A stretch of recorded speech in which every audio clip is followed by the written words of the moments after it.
Tears and redemption. A love broken by betrayal. A marriage in ruins. Melanie used to believe that her marriage with Ricardo was as solid as a rock. 10 years together, sharing dreams, laughter, and projects. But lately, something had changed. Ricardo arrived late from work. His phone was always silent, and when I looked him in the eyes, I felt that he was no longer there. Is there something that... What do you want to tell me? He asked one night while they were having dinner. Ricardo looked up surprised. What do you mean? That lately, you're distant. You seem, I don't know, different.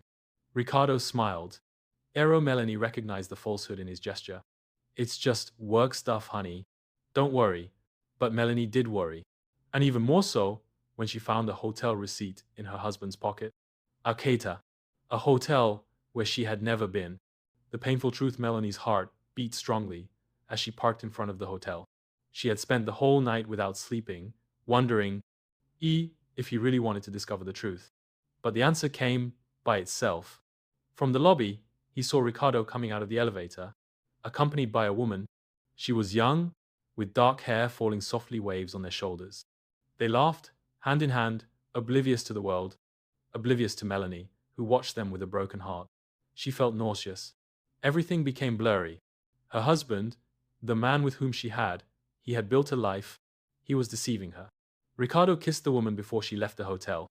When he turned, his eyes met Melanie's. The color disappeared from her rostro. Melanie, he stammered. Don't say anything, her voice trembled. I saw everything. Shame and fear crossed Ricardo's eyes. But Melanie didn't wait for an explanation.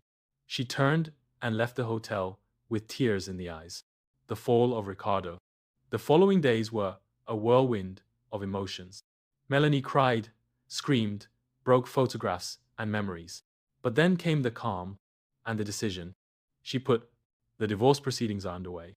When Ricardo appeared at her house a week later, with tired eyes and a haggard face, he tried to plead. I made a mistake, Melanie. A terrible mistake. But I love you. She looked at him coldly. If you loved me, you wouldn't have betrayed me. It was a moment of weakness. It means nothing. Melanie let out a bitter laugh. It meant enough as to ruin everything. Ricardo fell to his knees in front of her. Give me another chance. I swear I will change. Melanie felt a lump in her throat. A part of her wanted to believe him, to remember the good in those times. But the other, the one who now understood her own worth, knew that that chapter had to close. There are no more opportunities, Ricardo. Ours is over. And for the first time in a long time, he felt free. End